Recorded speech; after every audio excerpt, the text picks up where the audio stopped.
Ser podcast.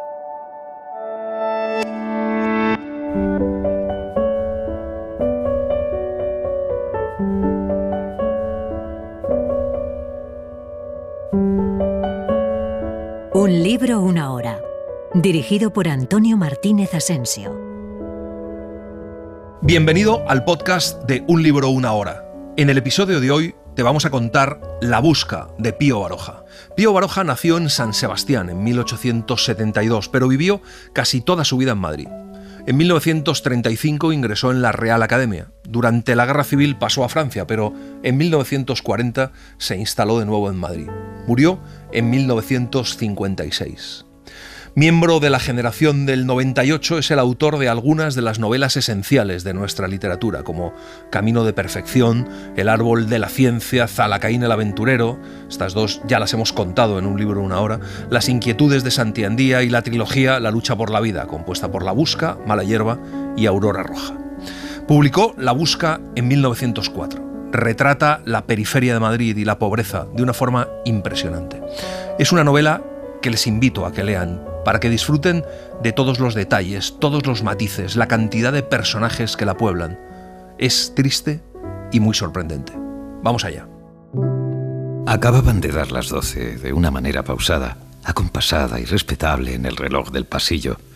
Era costumbre de aquel viejo reloj, alto y de caja estrecha, adelantar y retrasar a su gusto y antojo la uniforme y monótona serie de las horas que va rodeando nuestra vida hasta envolverla y dejarla, como a un niño en la cuna, en el oscuro seno del tiempo. En la casta y pura casa de doña Casiana reina el silencio. Solo entra por el balcón, abierto de par en par, el rumor lejano de los coches. No se encuentra en la casa más que un señor viejo, madrugador, impenitente, y la dueña, doña Casiana, patrona también impenitente, para desgracia de sus huéspedes, y la criada, Petra. La patrona dormía en aquel instante sentada en la mecedora, en el balcón abierto.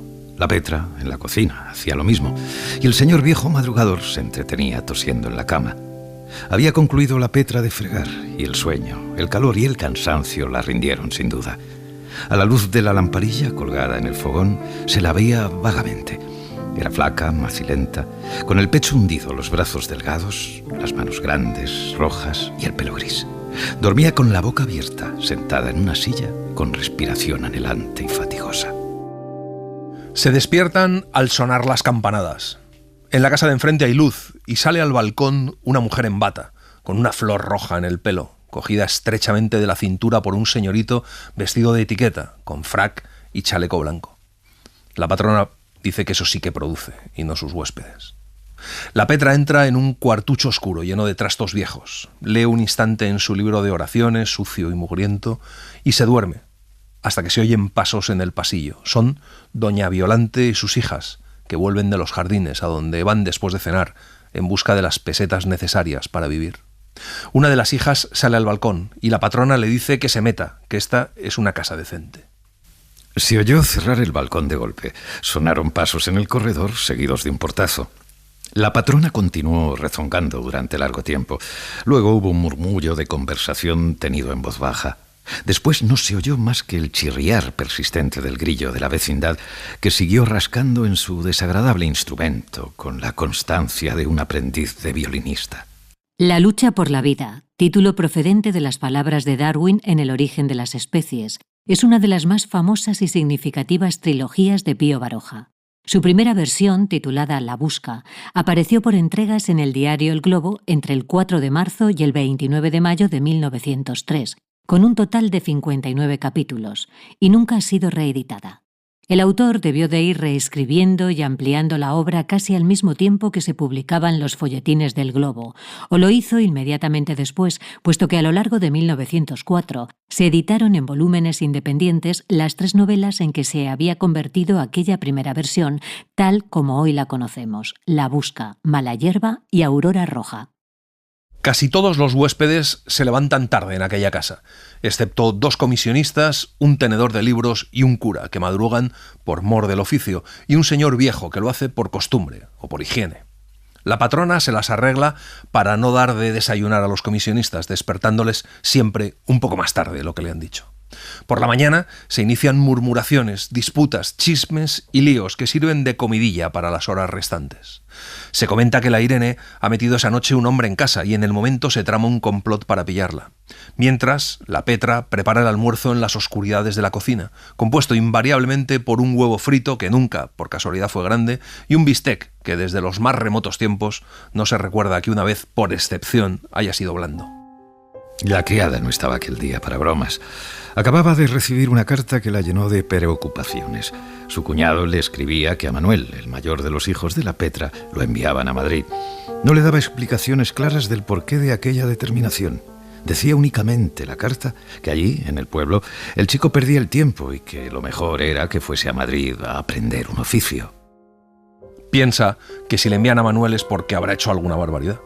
Tiene 4 hijos, 2 varones y 2 hembras. Las 2 muchachas están bien colocadas, la mayor de doncella, con unas señoras muy ricas y religiosas, la pequeña en casa de un empleado. Los chicos le preocupan más, el menor no tanto, pero Manuel tiene un carácter ligero, perezoso e indolente. No quiere estudiar ni ir a la escuela. Le encantan las correrías por el campo, todo lo atrevido y peligroso. Manuel llevaba 2 años con sus parientes. Dejaba la casa con más satisfacción que pena. No tuvo para él la vida nada de agradable en aquellos 2 años. Lo peor era que ni su tío ni la mujer de su tío le mostraron afecto, sino indiferencia. Y esta indiferencia preparó al muchacho para recibir los pocos beneficios recibidos con una completa frialdad. No pasaba lo mismo con el hermano de Manuel, con quien los tíos llegaron a encariñarse. El muchacho viene medio dormido, medio asfixiado, en un vagón de tercera. Su madre le espera en la estación. La Petra tiene intención de mostrarse severa, pero al verle, le abraza con efusión y con cariño. Salen de la estación al Prado, después suben por la calle de Alcalá. Al llegar a la casa, la Petra le da de cenar y le hace la cama en el suelo, al lado de la suya. Es tan violento el contraste del silencio de la aldea con aquella algarabía de ruido de pasos, conversaciones y voces de la casa, que a pesar del cansancio, Manuel no puede dormir. Encima, esa noche todos tienen preparado el complot para pillar a Irene, así que poco después de que todo quede en silencio se arma una trapatiesta de voces y de risas alborotadas que termina con una imprecación de triple blasfemia y una bofetada que resuena estrepitosamente. La madre de Manuel tenía un pariente, primo de su marido, que era zapatero. Había pensado la Petra en los días anteriores enviar a Manuel de aprendiz a la zapatería, pero le quedaba la esperanza de que el muchacho se convenciera de que le convenía más estudiar cualquier cosa que aprender un oficio. Y esta esperanza la hizo no decidirse a llevar al chico a casa de su cuñado. Petra convence a la patrona para que permita estar en casa a Manuel, y se conviene que el chico hará recados y servirá la comida. La primera vez que sirve la mesa Manuel, preside la mesa a la patrona, según su costumbre. A su derecha se sienta un señor viejo, de aspecto cadavérico, muy pulcro. A la izquierda de la patrona se sienta la vizcaína, mujer alta, gruesa, de aspecto bestial, nariz larga, labios abultados y color encendido. Y al lado de esta dama, aplastada como un sapo, está doña Violante, a quien los huéspedes llaman en broma unas veces doña Violente y otras doña Violada. Cerca de doña Violante se acomodan sus hijas. Luego un cura, que charla por los codos, un periodista, a quien llaman el superhombre, y Roberto, un joven muy rubio, muy delgado y muy serio. Los comisionistas y el tenedor de libros están al otro lado. No se sabe hasta qué punto impresionaron al muchacho los usos y costumbres de la casa de huéspedes y la clase de pájaros que en ella vivían, pero no debieron impresionarle mucho. Manuel tuvo que aguantar mientras sirvió la mesa en los días posteriores una serie interminable de advertencias, bromas y cuchufletas. Manuel se acostumbró a estas manifestaciones contra su humilde persona y contestaba cuando le reñían con el mayor descaro e indiferencia. Pronto se enteró de la vida y milagros de todos los huéspedes y se hallaba dispuesto a soltarles cualquier barbaridad si le fastidiaban demasiado. Las facultades de acomodación del muchacho son muy grandes porque a la semana de verse en casa de la patrona parece que ha vivido siempre allí. Cuando se le necesita no se le ve y al menor descuido ya está en la calle jugando con los chicos de la vecindad. Hay 2 huéspedes que no se relacionan con los demás, la baronesa y su hija Kate, una niña de unos 12 años. Aquel verano termina la mala racha de la baronesa y empieza a hacerse ropa y se prepara para mudarse de casa. Durante unas semanas va todos los días una costurera y una aprendiza con trajes y sombreros. Manuel, una noche, ve pasar a la aprendiza con una caja grande en la mano y se enamora. La siguió de lejos con gran miedo de que lo viera. Mientras iba tras ella, pensaba en lo que se le tendría que decir a una muchacha así, al acompañarla.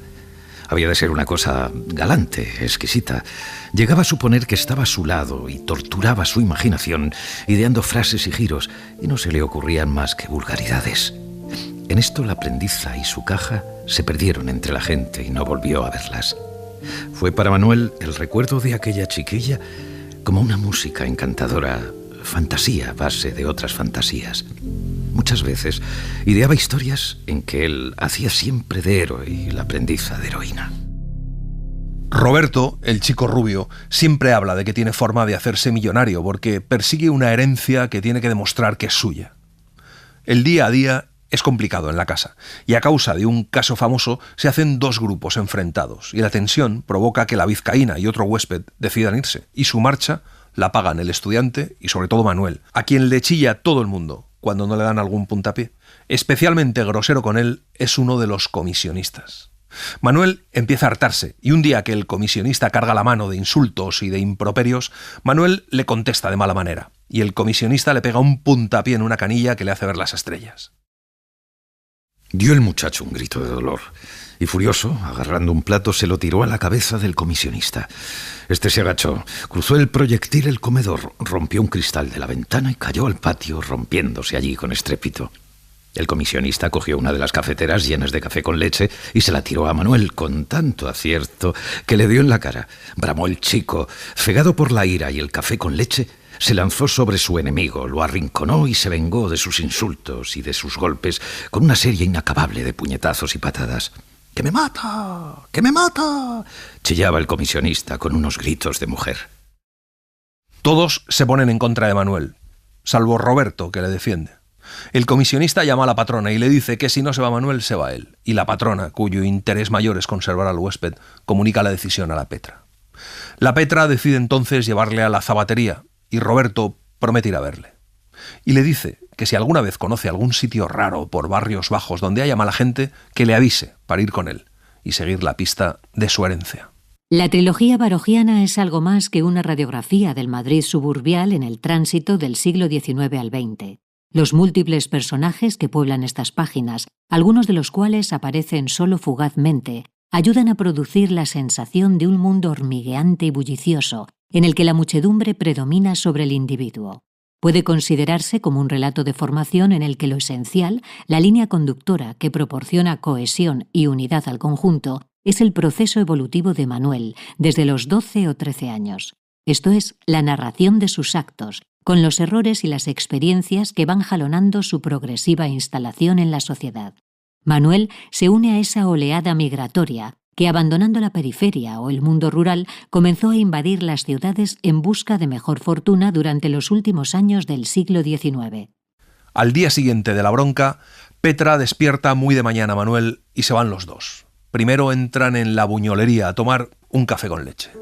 Bajaron después a la calle del Arenal, cruzaron la Plaza de Oriente y por el viaducto, y luego por la calle del Rosario, siguiendo a lo largo de la pared de un cuartel, llegaron a unas alturas a cuyo pie pasaba la Ronda de Segovia.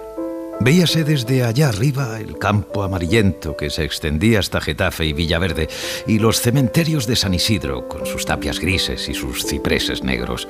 De la Ronda de Segovia, que recorrieron en corto trecho, subieron por la escalinata de la calle del Águila y en una casa que hacía esquina al campillo de Gilimón se detuvieron. Hay dos zapaterías, ambas cerradas, una enfrente de la otra. En el piso bajo de la casa, en la parte que da a la calle del Águila, hay una cochera, una carpintería, una taberna y la zapatería del pariente de la Petra. Este establecimiento tiene sobre la puerta de entrada un rótulo que dice «A la regeneración del calzado». En la zapatería de enfrente el rótulo dice «El león de la zapatería». Entran en la casa por una puertecilla y siguen por un corredor hasta un patio muy sucio. Pregunta Petra por el señor Ignacio y un muchacho que amontona zapatos viejos le dice que ahora viene. El señor Ignacio es un hombre de unos 40 a 50 años, seco y enjuto. Comienzan a hablar la Petra y él, y mientras el muchacho y un chiquillo siguen amontonando los zapatos viejos. Manuel hizo lo que ellos, y cuando terminaron los tres, esperaron a que cesaran de hablar la Petra y el señor Ignacio. La Petra contaba a su primo la última hazaña de Manuel, y el zapatero escuchaba sonriendo. El hombre no tenía trazas de mala persona. Era rubio e imberbe. En su labio superior solo nacían unos cuantos pelos azafranados. La tez amarilla, rugosa, los surcos profundos de su cara, el aire cansado, le daban aspecto de hombre débil. Hablaba con cierta vaguedad irónica. «¿Te vas a quedar aquí?», le dijo la Petra a Manuel. El mozo y el chiquillo son los primos de Manuel. El mozo se llama Leandro y es robusto, tiene la nariz y los labios gruesos, la expresión testaruda y varonil. El otro es un chico de la edad de Manuel, delgaducho, esbelto, con cara de pillo y se llama Vidal.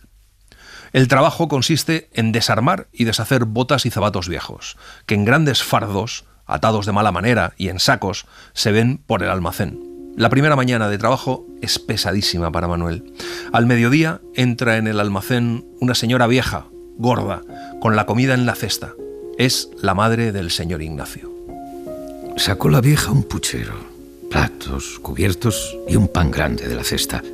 Extendió un paño en el suelo. Sentáronse todos alrededor de él. Vertió el caldo del puchero en los platos, en donde cada uno desmigó un pedazo de pan, y fueron comiendo. Después dio la vieja a cada uno su ración de cocido, y mientras comían, el zapatero discurseó un poco acerca del porvenir de España y de los motivos de nuestro atraso. Conversación agradable para la mayoría de los españoles que nos sentimos regeneradores. Después de comer, se van unos a dormir la siesta al patio de la casa y otros se quedan en el almacén. Vidal, el hijo menor del zapatero, le dice a Manuel que por esos barrios se divierte uno a la mar, y luego le pregunta si no tiene novia, y le dice que por allí hay muchas chicas que están deseando tener avío. Le cuenta que ellos no viven en esa casa, sino en el arroyo de Embajadores, que las que viven donde está la zapatería son su tía Salomé y la abuela, que se llama Jacoba, y que tiene un puesto de verduras en Puerta de Moros. Después de echar la siesta, vuelven a su faena de cortar tacones y destripar botas. Por la noche, el zapatero y sus hijos se van a su casa. Manuel cena y duerme en una hermosa cama, bastante mejor que la de la casa de huéspedes. Al principio la monotonía en el trabajo y la sujeción atormentaban a Manuel, pero pronto se acostumbró a una cosa y a otra, y los días le parecieron más cortos y la labor menos penosa. El primer domingo dormía Manuel a pierna suelta en casa de la señora Jacoba, cuando entró Vidal a despertarle.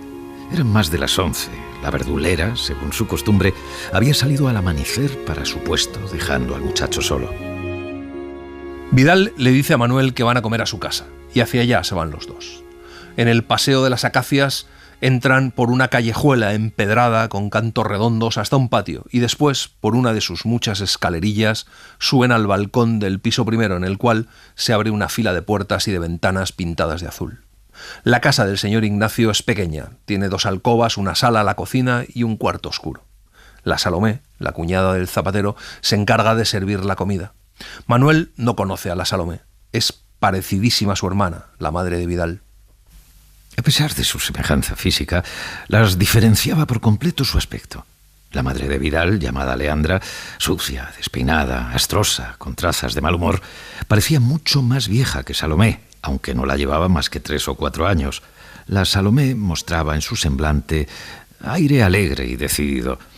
Y lo que es la suerte, la Leandra, a pesar de su abandono, de su humor agrio y de su afición al aguardiente, estaba casada con un hombre trabajador y bueno, y en cambio la Salomé, dotada de excelentes condiciones, de laboriosidad y buen genio, había concluido amontonándose con un gacho entre estafador, descuidero y matón, del cual tenía 2 hijos. Cuando terminan de comer, Vidal le dice a Manuel que tienen cita con los Piratas, la banda del Bizco. Llegan los 2 primos a una barriada miserable y pequeña. El bizco es una especie de chimpancé cuadrado, membrudo, con los brazos largos, las piernas torcidas y las manos enormes y rojas. La cuadrilla se moviliza y andan merodeando por la casa del cabrero, un grupo de casuchas bajas, con el patio estrecho y largo en medio. A la sombra duermen como aletargados, tendidos en el suelo, hombres y mujeres medio desnudos. Pululaba una nube de chiquillos desnudos, de color de tierra, la mayoría negros, algunos rubios de ojos azules. Como si sintieran ya la degradación de su miseria, aquellos chicos no alborotaban ni gritaban. Unas cuantas chiquillas de 10 a 14 años charlaban en grupo. El bizco y Vidal y los demás las persiguieron por el patio. Corrían las chicas medio desnudas, insultándoles y chillando. El bizco cuenta que ha forzado a algunas de aquellas muchachitas y que todas y sus madres son zorras. Se acercan al depósito de cadáveres y le dan vuelta por si ven por la ventana algún muerto, pero las ventanas están cerradas. Siguen andando por la orilla del Manzanares. El río viene exhausto, formado por unos cuantos hilillos de agua negra y de charcos encima del barro. Al final de la dehesa de la Arganzuela llegan cerca de unas barracas de esteras sucias y mugrientas. El bizco entra en una de aquellas chozas y sale con un pedazo de bacalao en la mano. Cuando llega gente, todos salen corriendo. Manuel y Vidal, después de citarse con la cuadrilla para el domingo siguiente, se van a casa de Vidal, que decide acostarse ya y le explica a Manuel cómo llegar a la zapatería. Parece claro que Baroja, aun sin contar con un plan muy preciso, cifraba su propósito en esbozar un amplio fresco de la sociedad madrileña, si bien luego redujo el ámbito de las acciones para centrarse especialmente en el inframundo de mendigos y delincuentes, en las gentes humildes y en el despertar de las reivindicaciones de la clase obrera. Muchos años más tarde, al evocar sus primeros pasos como escritor, Baroja confesaba: el convivir durante algunos años con obreros, panaderos, repartidores y gente pobre, el tener que acudir a veces a la taberna para llamar a un trabajador con frecuencia intoxicado, me impulsó a curiosear en los barrios bajos de Madrid, a pasear por las afueras y a escribir sobre la gente que está al margen de la sociedad. Cuando la Salomé terminó su labor de costura y fue a dormir a la calle del Águila, Manuel pasó definitivamente a sentar sus reales a la casa del tío Rilo, del Arroyo de Embajadores. Llamaban unos a esta casa la Corrala, otros el Corralón, otros la Piltra, y con tantos nombres la designaban que no parecía sino que los inquilinos pasaban horas y horas pensando motes para ella. En la mayor parte de los cuartos y chiribitiles de la Corrala salta a los ojos la miseria resignada y perezosa, unida al empobrecimiento orgánico y al empobrecimiento moral. Al entrar siempre hay una mujer borracha y delirante que pide limosna e insulta a todo el mundo. La llaman la muerte.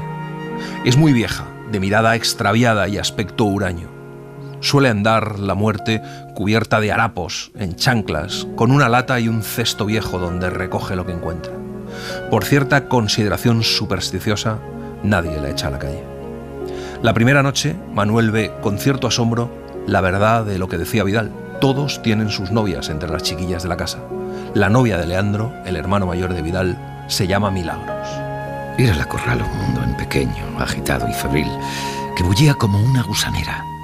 Allí se trabajaba, se holgaba, se bebía, se ayunaba, se moría de hambre.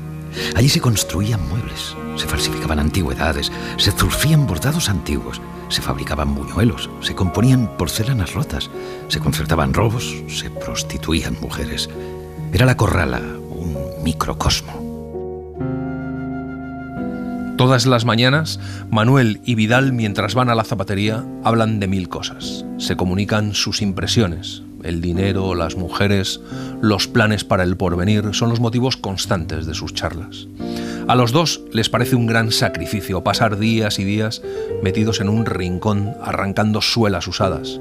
Cuando en la zapatería dejan el trabajo, suele ser ya de noche.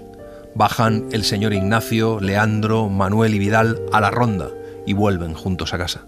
Y constantemente, al ir y venir, Manuel y Vidal hablan de lo mismo, las mujeres y el dinero.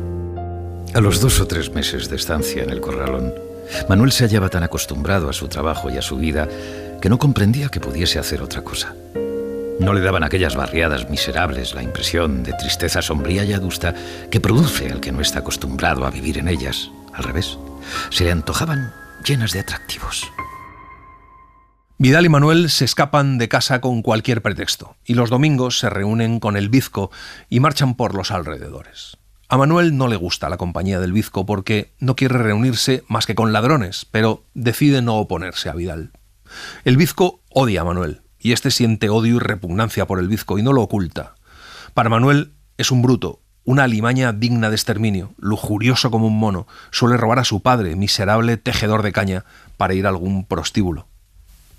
Su cráneo estrecho, su mandíbula fuerte, su morro, la mirada torva, le daban aspecto de brutalidad y animalidad repelentes. Hombre primitivo, afilaba su puñal comprado en el rastro y lo guardaba como una cosa sagrada. Si cogía algún gato o perro por su cuenta, lo mataba a pinchazos, gozando en martirizar al animal. Hablaba torpemente, rellenando sus frases con barbaridades y blasfemias. Las disputas frecuentes entre Leandro y su novia, que es hija de un corrector, sirven muy a menudo de comidilla a los inquilinos de la corrala. Leandro es malhumorado y camorrista. Casi todos los sábados por la noche va a las tabernas y cafetines dispuesto a armar broncas con los matones y gente cruda. A su novia le gusta este valor, pero, aconsejada por su madre, a veces le despide. Pero al verle volver humilde y dispuesto a aceptar toda condición, se muestra menos rigurosa. Se divierte dándole celos. Leandro, tan valiente con los matones, al lado de su novia, resulta un doctrino. Un sábado por la tarde, después de una agria disputa con la Milagros, Leandro invitó a Manuel a dar una vuelta de noche en su compañía. ¿A dónde iremos?, le preguntó Manuel. Al café de Naranjeros o al cafetín de la Esgrima. Donde te parezca. Daremos una vuelta por esos chavisques e iremos luego a la taberna de la Blasa. ¿Va por ahí gente del Bronce? Claro que va, de lo más granado. Manuel decide entonces avisar a Roberto, cumpliendo la promesa que le hizo en la casa de huéspedes. Roberto se presenta en el café de San Millán con una prima suya, una mujer original, una pintora que se llama Fanny. La prima tiene ganas de ver algo de la vida de esos barrios pobres y Leandro les sirve de guía. Primero pasan por la casa donde viven Manuel y Leandro y luego van al barrio de las Injurias, a la taberna de la Blasa, un tugurio cargado de humo, maloliente y mal iluminado, donde, acurrucadas en el suelo junto a la estufa, recostadas en la pared, se ven unas cuantas mujeres, feas, desgreñadas, vestidas con corpiños y faldas haraposas, sujetas a la cintura por cuerdas. Son golfas viejas, algunas con niños en sus brazos. Después recorren el barrio hasta que Roberto y su prima se van. La kermés de la calle de la Pasión fue esperada por Leandro con ansiedad. Otros años había acompañado a Milagros a la verbena de San Antonio y a las del Prado. Bailó con ella, la convidó a buñuelos, la regaló un tiesto de albahaca. Aquel verano, la familia del corretor parecía tener empeño decidido de apartar a la Milagros de Leandro. Este se enteró de que su novia y su madre pensaban ir a la kermés y se agenció 2 billetes y anunció a Manuel que los dos se presentarían allá. Allí descubre Leandro que la Milagros anda tonteando con el lechuguino, un tío que tiene lo menos 50 años y anda por ahí echándoselas de pollo. Por las noches, Leandro en su cuarto se revuelve en la cama y suspira, con suspiros tan profundos como los mugidos de un toro. La ruptura entre la Milagros y Leandro parece ser definitiva. El lechuguino, en cambio, gana terreno, ha conquistado a la madre de la muchacha. Mientras Leandro trabaja en la zapatería, el lechuguino suele visitar a la familia y habla con la Milagros ya con el consentimiento de los padres. Leandro parece ser el único no enterado de las nuevas relaciones entre la Milagros y el lechuguino, pero a principios de otoño, después de una bronca monumental con la Milagros, Leandro se va a vivir con su abuela para apartarse de ella.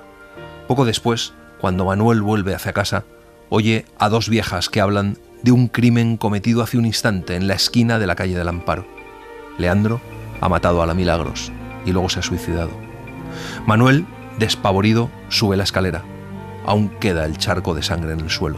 El único espectador del drama cuenta lo ocurrido a un grupo de vecinos. Estaba yo aquí leyendo el periódico, dijo el ropavejero, y la Milagros con su madre hablaba con el lechuguino. Estaban los novios de broma cuando subió Leandro a la galería. Fue a abrir la puerta de su casa y antes de entrar, volviéndose de repente, le dice a la Milagros: ¿Es ese tu novio? Me pareció que él estaba pálido como un muerto. Sí, contestó ella. Bueno, pues yo vengo aquí a concluir de una vez, gritó. ¿A cuál de los dos quieres, a él o a mí? A él, chilló la Milagros. Entonces se acabó todo, gritó Leandro con una voz ronca. Voy a matarte. Luego ya no me pude dar cuenta de nada. Fue todo rápido, como un rayo. Cuando me acerqué, la muchacha echaba un caño de sangre por la boca. La mujer del corretor gritaba y Leandro seguía al lechuguino con la navaja abierta. Los han llevado al depósito. Allí hay una ventana abierta de par en par. Tendido sobre una mesa de mármol está Leandro. A su lado, la señora Leandra grita y vocifera. El señor Ignacio, con la mano de su hijo entre las suyas, llora en silencio. En otra mesa está el cadáver de la Milagros. Al encontrarse los hombres en la puerta, desvían la vista. Las dos madres, en cambio, se lanzan miradas de odio terrible. Un vecino de la Corrala señaló un detalle raro. Al reconocer el médico forense a la Milagros y al quitarle el corsé para apreciar la herida, entre unos escapularios encontró un medallón chiquito con un retrato de Leandro. ¿De quién es este retrato?, dicen que preguntó. ¿Del que la ha matado?, le contestaron. Era una cosa rara que intrigaba a Manuel. Muchas veces había pensado que la Milagros quería a Leandro. Aquello casi lo confirmaba. Durante toda la noche, el señor Ignacio, sentado en una silla, llora sin cesar. Vidal está asustado, y Manuel también. La presencia de la muerte vista tan de cerca les aterroriza a los dos. Y mientras lloran, dentro, en la calle, las niñas cantan a coro, y aquel contraste de angustia y de calma, de dolor y de serenidad, da a Manuel una sensación confusa de la vida. La impresión por la muerte de su hijo en el señor Ignacio es tan profunda que cae enfermo. Deja de trabajar en el almacén y al cabo de 2 o 3 semanas, la Leandra le dice a Manuel que se vaya a casa de su madre. Como señaló Adolfo Bonilla y San Martín, en toda trilogía late un violento y fortísimo espíritu de oposición contra nuestra viciosa organización social y contra las infinitas preocupaciones que ahogan la espontaneidad y amargan la existencia del hombre. Es una empresa noble y redentora. La vigencia de estas novelas permanece intacta un siglo después. La existencia de holgazanes, pícaros, estafadoras, personas laboriosas, seres desvalidos y gentes de espíritu generoso no es algo exclusivo de una época. Esta atención a lo inmutable y esencial, esta intuición narrativa para seleccionar lo perdurable, dejando a un lado los rasgos que podrían resultar más externamente costumbristas y perecederos de la historia por estar demasiado sometidos a circunstancias pasajeras, es lo que proporciona a la busca su resistencia a la erosión del tiempo. La Petra, por mediación de la patrona, lleva al muchacho de mozo a un puesto de pan y verduras, situado en la Plaza del Carmen. A los 3 meses de entrar, eso sí, la Petra pide para su hijo algún jornal y como no se lo dan, se lo lleva a una tahona para que aprenda el oficio de panadero. Pero la vida allí es horriblemente penosa y Manuel termina cayendo enfermo. Dejó el trabajo, cobró la quincena y sin saber cómo, casi arrastrándose, fue hasta la casa de huéspedes. La Petra, al verle en aquel estado, le hizo acostarse y Manuel pasó cerca de 2 semanas con calentura muy alta, delirando. Al levantarse, había crecido, estaba demacrado y sentía gran laxitud y desmadejamiento en todo el cuerpo y una sensibilidad tal que una palabra más fuerte que otra le daba ganas de llorar. Aquellos días son de los más agradables de la vida de Manuel. El periodista, a quien llamaban el superhombre, utiliza a Manuel para que le copie cuartillas y le presta novelas, algunas de un verde muy subido, y tal vez por eso Manuel convence un día a la sobrina de la patrona para irse con él al desván. Pero les descubren y la patrona le pega tal paliza a su sobrina que le quita las ganas de nuevas aventuras y pone en la calle de nuevo a Manuel. Como no tiene un céntimo, se acerca a dormir a la tahona, de donde le echan por la mañana de malos modos. Se acerca al viaducto, a su sitio favorito, a mirar el paisaje y la calle de Segovia. Es una mañana espléndida, de un día de primavera. Llega a Las Vistillas y se sienta un rato al sol. De Las Vistillas baja a la ronda de Segovia. Ve que el almacén del señor Ignacio sigue cerrado. Cerca del puente de Toledo, se encuentra con el Bizco y con Vidal. Echaron los 3 a andar carretera de Andalucía adelante. Vivían Vidal y el Bizco de Randas, aquí cogiendo la manta de un caballo, allá llevándose las lamparillas eléctricas de una escalera o robando alambres del teléfono, lo que se terciaba. No iban al centro de Madrid porque no se consideraban todavía bastante diestros. Vidal le dice a Manuel que se vaya con ellos. Le dice que a veces el Bizco y Vidal han pasado malas épocas comiendo gatos y ratas, guareciéndose en las cuevas del Cerrillo de San Blas, de Madrid moderno y del Cementerio del Este, pero ya tienen los dos su apaño. El Bizco dice que solo los miserables obedecen a la ley del trabajo. Y mientras hablan, pasa por la carretera un hombre y una mujer con un niño en brazos. Tienen aspecto entristecido, de gente perseguida y famélica. Vidal les señala y dice que esos son los que trabajan. Deciden unirse en una sociedad. Al anochecer volvieron los 3 por la carretera hasta el puente de Toledo y se separaron allí, citándose para el día siguiente. Manuel pensaba en lo que le podía comprometer la promesa hecha de entrar a formar parte de la sociedad de los 3. La vida del Bizco y de Vidal le daba miedo. Tenía que resolverse a dar a su existencia un nuevo giro. ¿Pero cuál? Eso es lo que no sabía. Manuel no se atreve a aparecer en casa de la patrona. Ve a su madre en la calle y duerme en la cuadra de la casa en donde sirve una de sus hermanas. Pero un día su madre se pone enferma. Hace tiempo que echa sangre por la boca, pero ella no le daba importancia.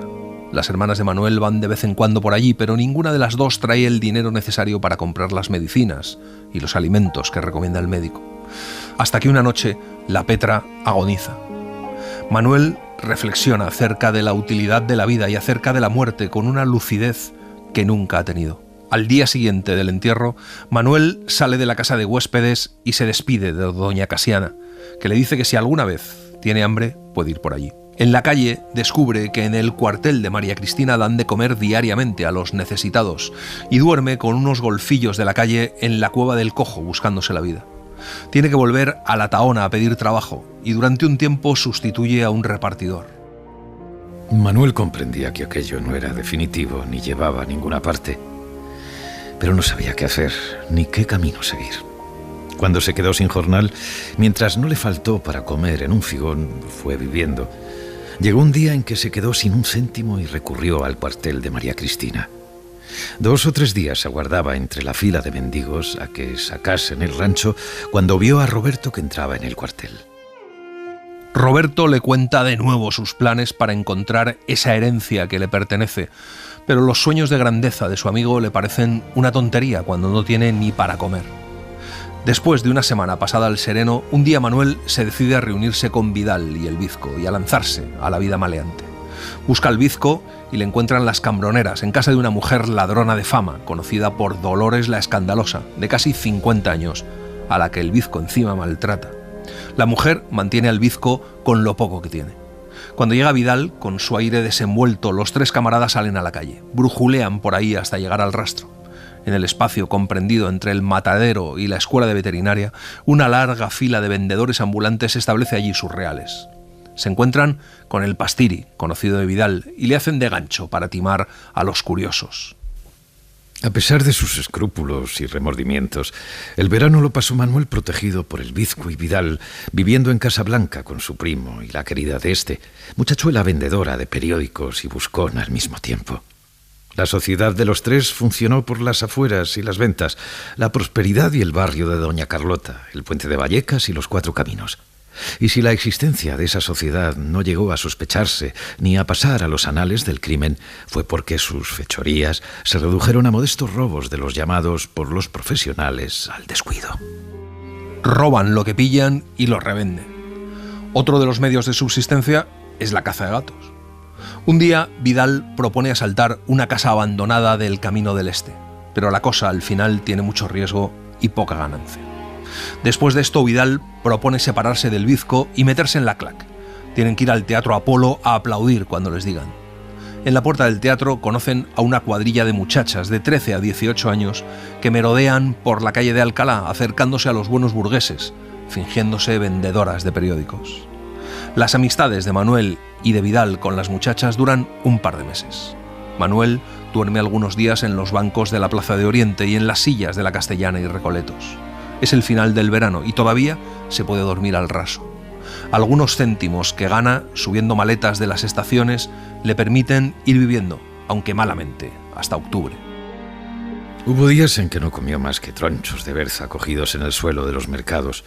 Otros, en cambio, se regaló con banquetes de 70 y 80 céntimos en los figones. Llegó octubre y Manuel empezó a helarse por las noches. Su hermana mayor le proporcionó un gabán raído y una bufanda, pero a pesar de esto, cuando no encontraba sitio donde dormir bajo techado, se moría de frío en la calle. Una noche se encuentra con el Bizco, que va encorvado, casi desnudo, con los brazos cruzados por delante del pecho y descalzo, con un aspecto imponente de miseria y de frío. Con él se va a dormir a las cuevas de la montaña, pero al final Manuel no se decide a entrar en un lugar tan miserable y tan lleno de mala gente. Se termina metiendo él solo en un rincón cualquiera a dormir, pero empieza a llover y se despierta tiritando de frío, temblando de la cabeza a los pies. La noche se le hace eterna. Por la mañana sale el sol que calienta de manera deliciosa. Manuel se duerme y sueña con una mujer muy blanca y muy hermosa, con cabellos de oro. y duerme con el más dulce de los sueños cuando una voz áspera le devuelve a las amargas e impuras realidades de la existencia. 3 son los rasgos literarios especialmente destacables en La Busca. Primero, la recreación de ambientes. Decía Baroja: a mí, en general, es un tipo o un lugar lo que me sugiere la obra. Veo un personaje extraño que me sorprende, o un pueblo, o una casa, y siento el deseo de hablar de ellos. Segundo, los retratos. Muchos tipos permanecen gracias a la maestría con que el autor los ha individualizado en la memoria del lector, todos ellos con sus rasgos diferenciadores, físicos y morales, bien acusados. Tercero, el tratamiento del paisaje, que deja de ser un lugar estático. Los elementos del paisaje trascienden su mera función descriptiva y los rasgos del paisaje se asimilan al estado de ánimo del personaje, integrándose en la acción narrativa. Manuel se incorporó. Tenía ante sí un viejo de barba entrecana y mirada adusta, con un saco al hombro y un gancho en la mano. Llevaba el viejo gorra de piel, una especie de gabán amarillento y bufanda rojiza arrollada al cuello. «¿Es que no tienes casa?», preguntó el hombre. «No, señor». El trapero escarba en el suelo, saca algunos trapos y papeles, los guarda en el saco y le dice a Manuel que más le valdría trabajar. Manuel le contesta que si tuviera trabajo, trabajaría, y el trapero le dice que se vaya con él, que necesita un chico, que le dará de comer. Manuel mira al viejo, sin contestar nada, y cuando el trapero le apremia, Manuel se levanta perezosamente. El trapero tiene un carrito tirado por 2 burros, viejo, compuesto por tiras de pleita con su chapa y su número, y está cargado con 2 o 3 sacos, cubos y espuertas. El trapero, el señor Custodio, así dijo él que se llamaba, tenía facha de buena persona. De cuando en cuando recogía algo en la calle y lo echaba en el carro. Debajo del carro, sujeto por una cadena y andando despacio, iba un perro con lanas amarillas, largas y lustrosas, pero simpático, que en su clase le pareció a Manuel que debía ser tan buena persona como su amo. Entre el puente de Segovia y el de Toledo, no muy lejos del comienzo del Paseo Imperial, se abre una hondonada negra con 2 o 3 chozas sórdidas y miserables. Es un hoyo cuadrangular, ennegrecido por el humo y el polvo del carbón, limitado por murallas de cascote y montones de escombros. Al llegar a los bordes de esa hondonada, el trapero se detiene y le indica a Manuel una casucha próxima a un tío vivo roto y a unos columpios. Le dice que esa es su casa, que lleve el carro ahí y lo vaya descargando, y si tiene hambre, que le diga a su mujer que le dé de almorzar. La casa del trapero es la mayor de todas y tiene corral y un cobertizo. Una vieja le sale al encuentro. Manuel le dice que el señor Custodio le ha encargado que le pregunte dónde tiene que dejar lo que va en el carro, y la vieja le indica el cobertizo. Manuel añade que también le ha dicho que le dé de almorzar. La vieja refunfuña durante largo rato, espera a que Manuel descargue el carro y le da un trozo de pan y queso. Manuel se queda allí con el perro, que se llama Reverte. El sitio le parece agradable, todo está limpio, arreglado. Echa una mirada de satisfacción por la rendija de la puerta a la hondonada negra. Toda aquella tierra negra daba a Manuel una impresión de fealdad, pero al mismo tiempo de algo tranquilizador, abrigado. Le parecía un medio propio para él.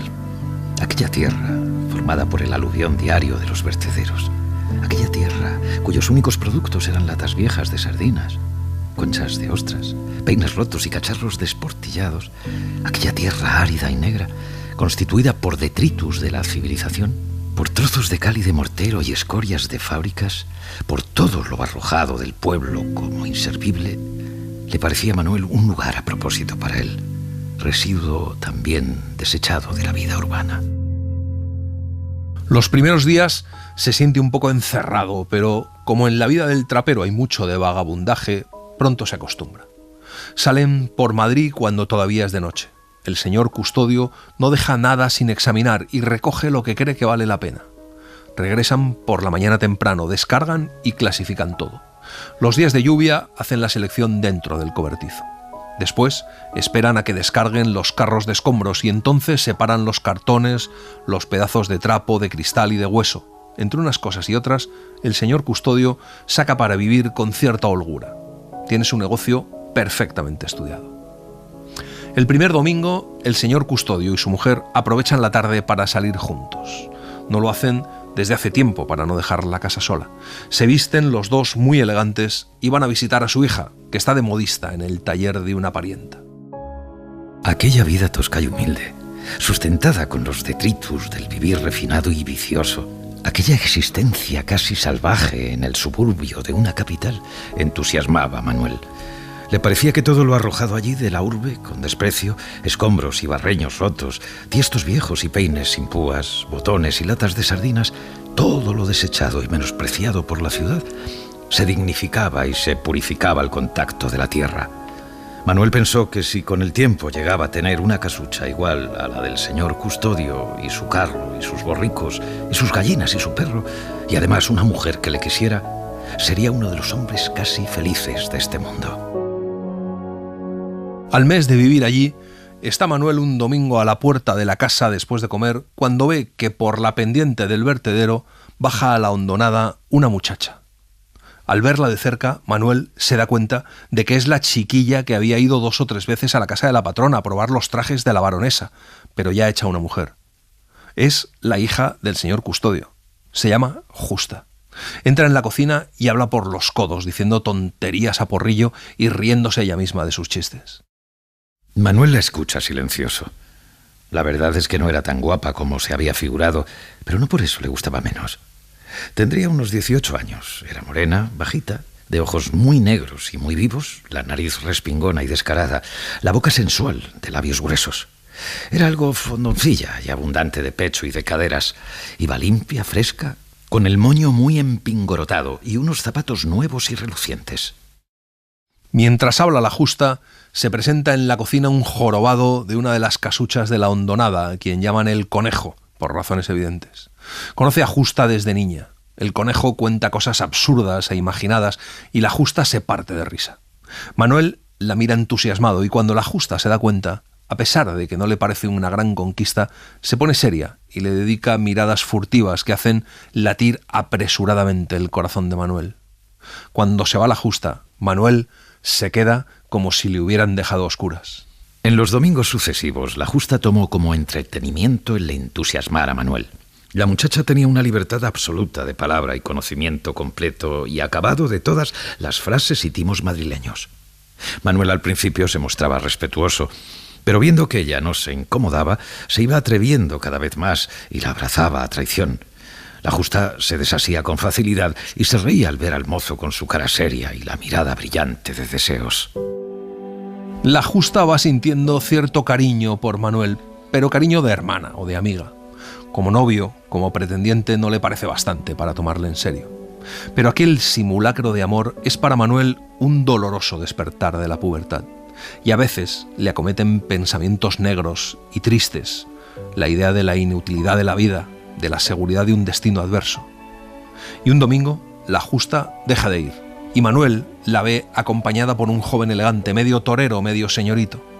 Al domingo siguiente va con él a casa de sus padres. Es el hijo de un carnicero. La decepción amorosa hizo que Manuel pensara en abandonar la casa del señor custodio. Un día se encontró cerca del puente de Segovia con el Vizco y otro golfo que le acompañaba. Iban los dos desarrapados. El Vizco tenía el aspecto más ceñudo y brutal que nunca. Llevaba una chaqueta vieja, por entre cuyos agujeros se veía la piel negruzca. No se va con ellos, pero pasan 2 cosas que le marcan.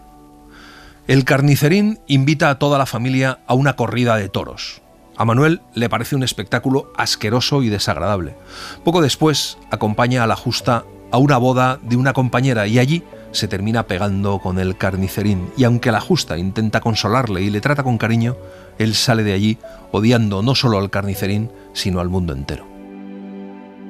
Generalizaba su odio y pensaba que la sociedad entera se ponía en contra de él y no trataba más que de martirizarle y de negarle todo. Pues bien, él se pondría en contra de la sociedad, se reuniría con el Vizco y asesinaría a diestro y siniestro, y cuando cansado de haber crímenes le llevaran al patíbulo, miraría desde allí al pueblo con desprecio y moriría con un supremo gesto de odio y de desdén. Y con esas ideas de exterminio en la cabeza, llega a la Puerta del Sol, que están asfaltando. Manuel oye que le llaman, es el Vizco. Se recuestan en una barrica de asfalto, Luego Manuel compra un panecillo que da al bizco y los dos toman una copa de aguardiente en una taberna. Cuando vuelven a la Puerta del Sol, se han amontonado grupos de hombres y de chiquillos astrosos a dormir alrededor de una caldera. La gente se acerca con curiosidad a mirarles. Poco después el grupo de curiosos se había dispersado. No quedaban más que un municipal y un señor viejo que hablaba de los golfos en tono de lástima. El señor se lamentaba del abandono en que se les dejaba a los chicos y decía que en otros países se creaban escuelas y asilos y mil cosas. El municipal movía la cabeza en señal de duda. Al último resumió la conversación diciendo con tono tranquilo de gallego: «Créame usted a mí, estos ya no son buenos». Manuel, al oír aquello, se estremece, se levanta y sale de la Puerta del Sol andando sin dirección ni rumbo. La frase le ha producido una impresión profunda. Piensa que él no es malo, no ha hecho daño a nadie.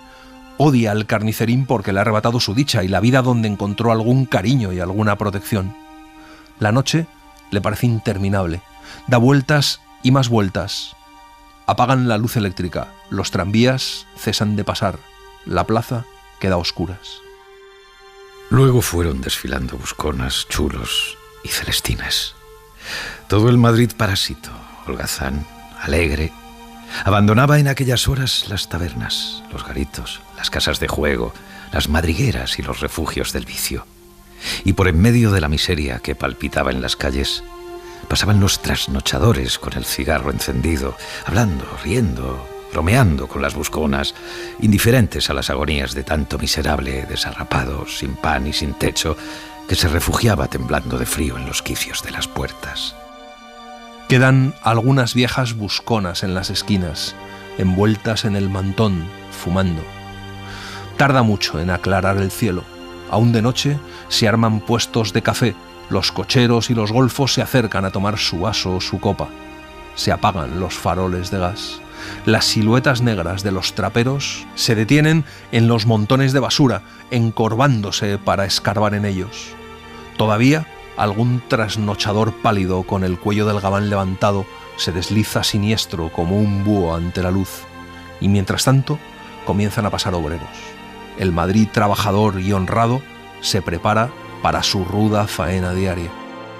Aquella transición del bullicio febril de la noche a la actividad serena y tranquila de la mañana hizo pensar a Manuel largamente.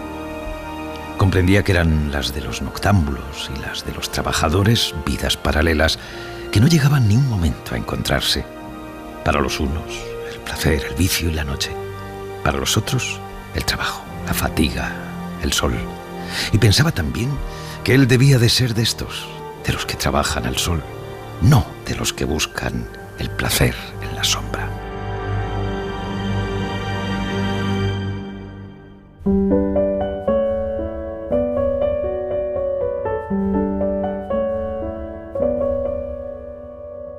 Y así les hemos contado La busca de Pío Baroja. Hemos seguido la edición de Alianza Editorial con prólogo de Ricardo Senabre, del que hemos citado algunos fragmentos. Gracias por estar ahí y gracias por leer. Un libro, una hora, en la cadena SER. Un programa escrito y dirigido por Antonio Martínez Asensio, con la voz de Eugenio Barona y la participación de Olga Hernán Gómez, realización de Mariano Revilla, edición y montaje de sonido de Pablo Arévalo. Suscríbete a Un libro, una hora. Todos los episodios y contenidos adicionales en la app de Cadena SER y en nuestros canales de Apple Podcast, Spotify, iVoox, Google Podcast y YouTube. Escúchanos en directo en la SER los domingos a las 5 de la mañana. Cadena SER. La radio.